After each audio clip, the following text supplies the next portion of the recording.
Before coming to CRM, I did a few cycles, natural cycles of IUI with a midwife. And when that didn't result in a pregnancy, I decided to come here to be able to do monitored IUI cycles and then ultimately IVF.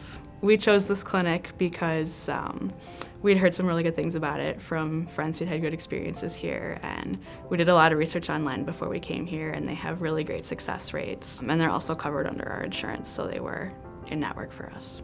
When we met Dr. Casey, she was great. She was very friendly. She kind of reviewed where we'd been to that point, and then we talked about some of the different options and what made sense moving forward. And throughout the whole process, she was always checking in, talking about, okay, this is what we're seeing, what do we want to do next? She was really informative and very supportive of the decisions we made and the ways we chose to proceed. All the staff here were really great as far as talking about payment plans and options and even just cost for service. And right from the front, we got really clear information. What are the costs? People were ready to discuss that with us and answer any questions we had. And that just made the whole process so much easier and made everything so much clearer because we weren't calling around trying to find somebody who knew something about something. It was all just laid out for us right away.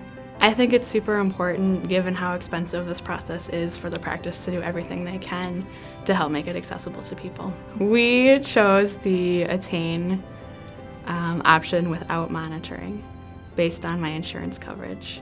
It kind of just took the stress out, and you knew, okay, we have this many tries covered under this payment plan, and so you're not paying for each individual service, and you're not really as focused on watching the numbers add up. I would recommend the payment plan to another patient in a similar situation about to start IVF. I think it's a great option for folks who can make the payment up front, and then I think it's great to be able to be less focused on making the payments as you're going through and just really focus on the procedures and on taking care of yourself. Looking back on the journey, I would say that it's really amazing, and it has been a huge challenge physically, financially, and emotionally. The most memorable part of my experience as a patient with this practice has been the wonderful care we have received from all of the providers, from the receptionists, really just everybody. And we've been here for a while, so it kind of feels like we've gotten to know folks, and everybody is rooting for you and excited to see you, so that's been just great.